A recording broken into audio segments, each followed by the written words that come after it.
Team Hallenzano. We're going to jump into another one. A disaster you have never heard of is still controlling our timeline. So let's see what they talk about with that. One night in 1944, an American military pilot was flying over England when he turned around in his cockpit and looked at this panel of switches that was right behind him. And after looking for a particular switch, he reached out and he was about to toggle it, but he stopped because he knew what he was about to do, flipping this switch, would easily be the most dangerous thing he had ever done in his entire life. But this was his duty. He had to do it. And so after taking a deep breath, he flipped the switch, and immediately chaos ensued, and the course of American history would be drastically changed forever. If you've never heard the story before, and many people have not, this is not nearly as well known as it should be, then you are in for a huge reveal at the end.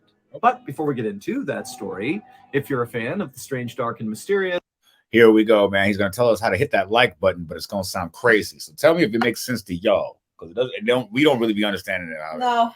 At the end. But before we get into that story, if you're a fan of the strange, dark, and mysterious delivered in story format, then you've come to the right place, because that's all we do, and we upload once a week. So if that's of interest to you, please secretly log in to the Like Button's computer and then transfer all of their Bitcoin to your untraceable offshore account. Also, please subscribe to our channel and turn on all notifications so you don't miss any of our weekly uploads. Okay, let's get in.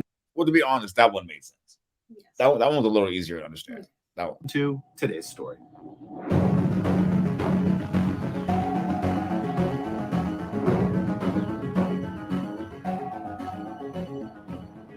Hey, fire strokes.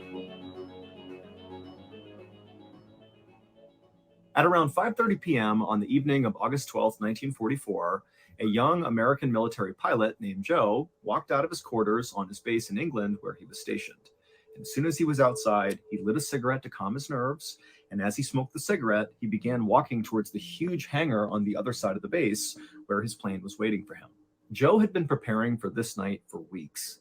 He and his co-pilot, a 35-year-old lieutenant who was nicknamed Bud, were about to step off on a top-secret military mission called Operation Aphrodite. And this mission was not only top secret, but it was so unbelievably dangerous that basically anybody who knew about it considered it a suicide mission. But Joe tried not to think about that as he walked towards the hangar. Instead, he tried to think about the reason he was here in the first place, the reason he had joined the military, and that was to defeat the Nazis. And what he and his co-pilot were about to do, Operation Aphrodite, was going to play a huge role in defeating the Nazis. So this was about 5 years into World War II, and at this point, the Nazis were actually losing. However, it was making them more dangerous, not less, because they were becoming very, very desperate. And so they were launching all these outrageous attacks, basically because they had nothing to lose. And one horrible thing the Nazis were doing at this time were dropping these things called vengeance weapons. Hitler called them vengeance weapons. They were basically these huge bombs that the Nazis would drop arbitrarily. Oh, that just sounds crazy right there. We can't just skip over that real quick. That man said, yeah, we dropping vengeance bombs, like vengeance weapons. Like, yeah, bro, like, Nazi that were crazy. That don't even sound right. Crazy. I don't even sound right. I don't even want nobody to throw nothing at me with the word vengeance in it. I ain't gonna lie. Vengeance weapons. They were basically these huge bombs that the Nazis would drop arbitrarily across the United Kingdom on major population centers. And by this point in the war, these vengeance weapons had killed over 5,000 civilians. And at this exact moment, like this night, as Joe was walking towards the hangar, the Nazis had a stash of vengeance weapons aimed directly at London. That was going to be their next target. And so the mission that Joe and his co-pilot Bud were going on, Operation Aphrodite, was going to be to go out and destroy those vengeance weapons to save London. And as nervous as Joe was about this mission, and he was really nervous. So that makes sense why it's a suicide mission, but it also makes sense why it's not like a faux pas or a bad thing to be doing what he's doing, because he's actually there to protect his people. So that's kind of lit. Now makes sense also when they say he knows the importance, you know why. Yeah, so that's what he's gonna do it anyway. Yeah, for sure. Okay. But usually during that time of Hitler and Nazi Germany and shit like that, every mission was important. So let's be real. He was also very excited. He actually had volunteered for this mission when many other pilots had done everything they could to stay away from this mission. And on top of that, Joe actually had flown enough missions by this point in the war that he didn't need to fly anymore. He could just go home. But instead, he volunteered for this mission. Okay. And a reason why Joe might have decided to do that has a lot to do with the family he was raised in. So Joe came from a family that was very successful and accomplished. And his father really pushed Joe and his younger brother to be the very best at whatever they were doing and to be very competitive with each other. And so while Joe and his younger brother did love each other, they also had a pretty intense rivalry. And for a while, Joe's father obviously favored Joe. I mean, Joe was the favorite child. And, his father would always say, Joe's going to be the president someday. He's so talented. But after the attack on Pearl Harbor that brought the United States into World War II, both Joe and his younger brother joined the military. And pretty early on in the war, Joe's younger brother got an award for heroism. He had basically saved his platoon of men, and he won all these awards, and he was all over the news. And pretty quickly after that, Joe felt like he fell out of favor with his dad, that his dad kind of looked at the younger brother as being the favorite child now. And so Joe really started to feel he's like, okay, so you got a little heroic medal. All right, I need a Purple Heart in this bitch because, like, I need to get wounded, maybe lose a limb or two, come back with a story. No, man, that's not the right way. That's how they come. You gotta kill yourself just because your father is gonna say you are my favorite. Attaboy. Yeah. I mean, he's like, man, you gotta. I mean, back then it was so much. Yeah, back then. I mean, even now. Like, I mean, even now, but now it's not that dramatic or drastic. Like now, it's less. To be honest, I believe. No, I don't know. I would think it's just different times because we're just in a time where it's the internet and different times, different needs, different. I just mean I think the need and the thing still it applies. I just think the methods are different. I don't think. People are trying to. I mean, still even now. Mentality is different. True. That's why I'm saying. That's why I said the times. That's why I said the times. But yeah. That sounds crazy to me. I'm not doing it. I'm sorry. My dad gonna have to understand, or I'm gonna have to just be number 2. Fuck, I'm walking around the house with a number 2 on my shirt. Like I ain't tripping. Like I'm not finna volunteer for no extra shit. Suicide mission. What? I think says he didn't say volunteer. Not for the reason. No, but he didn't say volunteer for like you know what I mean, like a medical like voyage or like you know what I mean, dropping aid to some people. No, he said suicide mission. Yeah. I'm like, nigga, like I don't know. I'm just familiar with the word suicide means. That's all. Like, you could even see your father say, "Hey, finally." I mean, like, no. What's your dad gonna do after you die? Like, be like, you know what? He died for the country. I guess he won now. I guess he'll win. The little brother can't beat that. It's like, your big brother died for the country. You can't beat that. He died for the country. You can't beat that. You can't beat that. I mean, the only way. You never know. Maybe it can be completely opposite and say, "You stupid." Like you do it because you don't know if they're gonna make it, if they're gonna make it right. Look, I'm gonna tell you straight up. Me personally, I'm gonna be that little brother. Like I'll be like, bro died for the country, man. Shout out, big bro. I'm here though, so I'll be number 2. Yeah. I'll be alive number 2. Like you know what I'm saying? That's what I'm all the mission can be completely wrong. It doesn't help nobody, and you still know the number 1. And he does. Like, oh yes. And you die for no reason. That too. Yes. I don't know. We'll see. And pretty quickly after that, Joe felt like he fell out of favor with his dad, that his dad kind of looked at the younger brother as being the favorite child now. And so Joe really started to feel insecure and wanted to prove himself really to his dad. And so when Operation Aphrodite came up, Joe volunteered for it really because he wanted to be a hero. He wanted to show his dad that he too could do something huge and change the course of history. And he would change the course of history, but not in the way he expected. And so Joe continued to smoke a cigarette and hustled across the base towards the hangar. And as he did, he found himself kind of speeding up, like he just wanted to get over there and get started. Joe's commanders had given him a special code he would call out over the radio if this mission was successful. It was spade flush. That's what he'd say over the radio. Okay. And so as Joe hustled towards the hangar, he imagined how incredible it was going to be to yell out spade flush over the radio. I mean, it was only like 30 minutes away from that moment. This was a short mission. And so finally, Joe reached the hangar and he looked up to the sky one more time to make sure the weather looked solid, because actually they had tried to launch Operation Aphrodite a couple of days earlier, but it had been canceled because of fog. But Joe looked around and the weather looked good. And so he knew it was going to be a go. So he flipped his cigarette butt and stepped into the hangar. Inside this hangar was this massive, big open space. And in the center of the hangar on the floor was this huge plane called a B-24 Liberator. This was, of course, Joe's plane for the night. And so Joe immediately began walking towards the plane to check it out. Now, this particular type of plane was the type of plane Joe had been flying for the past 3 years. I mean, he'd flown many combat missions in this type of aircraft, so he was very familiar with it. But this particular B-24 was unlike any of the other B-24s Joe had ever flown. In fact, this aircraft was so unique, it was unlike any aircraft that any pilot in the American military had ever flown. I mean, this was really a one of one. And so as Joe walked around the outside of this plane, he began to notice some of these unique modifications that the mechanics had made to this aircraft. The most noticeable modification was actually the cockpit. Now, normally the cockpit had all these windows basically all around it, so the pilot could look in any direction and see what was going on, but obviously they needed to be protected from the elements.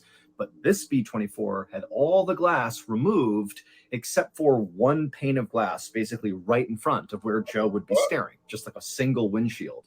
And so it's almost like it was a convertible aircraft where it was all open air in the cockpit. And the reason for this change is because... Man, that's got to be cold as hell if you're flying on that thing.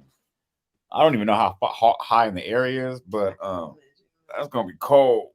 Like, that's going to be cold. We're going to walk on the in the little hills, man. It'll be cold up there. This man is in the air, and he going fast. No, At nighttime, the sun ain't even out. Yeah. Like the sun. Okay. Well, he's trying to get that favor from Dad.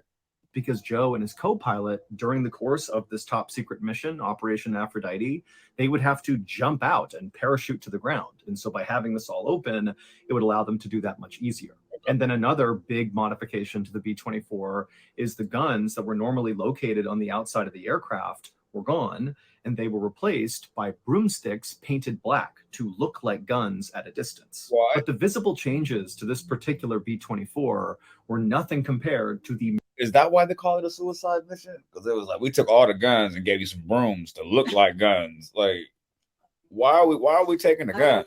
Why are we taking the guns? Like, is it because we're parachuting and leaving the plane, maybe, and they just don't want to wait? But I don't know. I mean, there is a reason for all those modifications. Yeah. Hopefully it's for my safety and my like, you know what I mean? It's for, you know what I mean? Hopefully it's for the mission to get complete and me to come back home. But the visible changes to this particular B-24 were nothing compared to the massive changes that were hidden inside this aircraft. Because the top secret part of Operation Aphrodite was really this particular plane. The plane was not really a plane. It was more like a huge flying bomb. The military's mechanics basically hollowed out the entirety of this plane, removed everything inside of it that was not absolutely vital, and they replaced it with explosives. 10 tons of explosives. Like, this is an unbelievable amount of explosives. A few minutes later, at around 5:55 p.m., Joe and his co-pilot Bud, who by this point had come into the hangar, finished doing their exterior inspection of the aircraft, and then they climbed into the cockpit, with Joe taking a seat in the pilot's seat and Bud sitting in the co-pilot's seat. And even though the evening was cool, both men were visibly sweating. Once the pilots got the go-ahead to begin the mission, Joe fired the first engine and then turned to look at the ground crew all around them, and he noticed all of them looked really, really serious. I mean, they obviously knew how intensely dangerous this mission really was, and the fact was, the pilots might not make it home, and so they're looking up at these guys like, I'm sorry you have to do this. But Joe, he looked out at these people and he sensed that was going on, and so he made a big show to wave and smile at them, to show confidence, like he knew what he was going to do. He's going to be fine. But in reality, Joe really was terrified. 10 tons of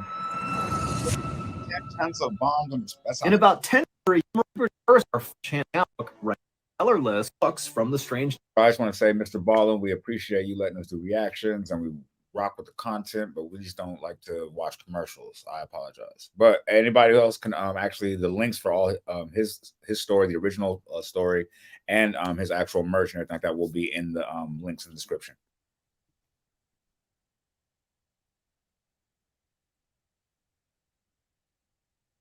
Oh, that book. By 5:59 p.m., Joe had all 4 propellers spinning on the aircraft, and so he released the brake and began taxiing out to the runway. And as they bumped along, Joe and Bud became really aware of just how heavy this aircraft was from all the explosives. I mean, every bump, this plane is lurching up and down and really creaking and making lots of noises. I mean, this was sketchy. Finally, Joe went full speed ahead, and he and Joe went tearing down the runway. And at some point, the plane did get lift, and it took off into the air. And then just up ahead of him were 6 other planes that had just taken off moments before, who were going to escort Joe and Bud to their target area. Once Joe got the plane to its cruising altitude, he and Bud kind of relaxed for a second and began preparing themselves for what was going to happen next. They had about 15 minutes of just kind of casual flying before the real work of this mission began. The vengeance weapons that Joe and Bud were going out to destroy as part of Operation Aphrodite were located about 120 miles south, just outside of this little town in the very northern tip of France. But destroying these weapons would not be as simple as just Joe and Bud flying over top and releasing all their explosives and flying back home, because the Nazis had buried these vengeance weapons deep inside the hills in this town in northern France. And so regular bombs wouldn't touch these vengeance weapons. They had to do it a different way. And the way they were going to do it was Joe and Bud were going to fly their plane directly into the hills. And the way they would do this is they would fly their plane as close to the target area as possible, at which point one of the other pilots that were in the escort planes would take remote control of the B-24 flying bomb. And then once they had remote control, Joe and Bud, who no longer needed to do anything, they would jump out and parachute to the ground. And then the pilot who was remotely flying this now vacant B-24 flying bomb, they would just set it on autopilot to crash into the hills. At around 6:15 p.m., just as the English Channel came into view, Joe toggled a switch on his control panel. And then after he did, he and Bud kind of held their breath for a second to see what would happen. And then a couple of seconds. Nah, fuck all that. Nah, I'm trying to figure it out. I'm like, hold on. I know it was the 40s and shit, but if we already doing the remote to where this man can control the plane, like, can't we get this man to get the remote to where he can control it and take it off so we don't even need Bud and Dude in the first place? Like, you wouldn't even need me at all. He got the remote? Like, you should supposed to just... You know what I mean? Like, I'll get on 2. We can get 2 of us on one wing, 2 of us on another wing. We'll push the bitch. All you gotta do is just hit the remote, right? Well, I don't know. He said so. So all y'all gotta do is just fly close to the hills. Then y'all just hop out, and then Dude gonna take control of the shit and fly it in, and then they're gonna parachute and they go come get them and then take them home. That's the plan. Yeah, right. Okay. Later, the plane kind of shuddered for a second and then leveled out. And then a call came over the radio from one of the pilots who were in the escort planes telling Joe and Bud that they had just successfully taken remote control of the B-24. So at this point, Joe and Bud are no longer flying the aircraft. They're just sitting inside of this flying bomb. Now, there were only 2 things left for Joe and Bud to do before they could bail out to safety. They would need to arm the plane, so basically arm the explosives and make them ready to detonate. And then after that was done, they would need to call out over the radio, spade flush, the code Joe was given, which would signal to everybody else that the plane was ready and Joe and Bud were jumping out. And so once Joe and Bud nodded to each other and kind of acknowledged that, okay, we're going to do the last bit of this mission, Joe turned around in his seat and he looked at this control panel that was right behind him. And on this panel was the arming switch. And so once Joe flipped this, he and Bud would have a very short window of time to safely escape the aircraft. And so it was kind of like, flip it, make the radio call, and get the heck out of there. Okay. But Joe and Bud had trained for this moment over and over and over again, so they were ready. And so eventually, Joe flipped the switch, grabbed his radio, and called out spade flush. What Joe and Bud could not have known when the mechanics were making all these modifications to this B-24. Hey, you know what? Isn't that cool how he do that? You cannot go out anymore. Like, I mean, they left the whole thing open, so I mean, but they can still leave. But now, you ever notice how we watch the Mr. Ballin-ish? It always goes bad when he says, "But what they didn't know was," and I'm like, "Oh, it's bad." When you say that, it's bad. I'm like, man. To be real, with a lot of things we don't know is bad, but damn, every time he say it though, it's crucial. It's pretty bad. Yeah. I could not have known when the mechanics were making all these. Then he said, they've trained for this 100 times. They were ready. They were not ready for that plan. That's the problem. They weren't ready for the plan that didn't include them, like the plan they weren't told about. That part, yeah, I wouldn't be ready for that plan either. Out spade flush. What Joe and Bud could not have known when the mechanics were making all these modifications to this B-24 was that one of the mechanics accidentally crossed some wires in putting in all these explosives. And so just seconds after Joe had armed the explosives, They detonated. They were not supposed to, but they did. And so Joe and Bud were killed basically a fraction of a second after calling out Spade Flush. Yeah. But it would turn out the catastrophic failure of Operation Aphrodite had no impact on World War II. In fact, Operation Aphrodite should never have happened in the first place. It was totally unnecessary. What Joe and Bud and the rest of the American military didn't know at the time was 5 weeks earlier, the British Royal Air Force dropped a whole bunch of ground-penetrating bombs all across those hills in northern France, and they destroyed all of the vengeance weapons. So when Joe and Bud took off on this doomed mission, there was no threat to London. None. But that is not the big reveal in this story, because Operation Aphrodite changed the course of American history in a really specific and really enormous way.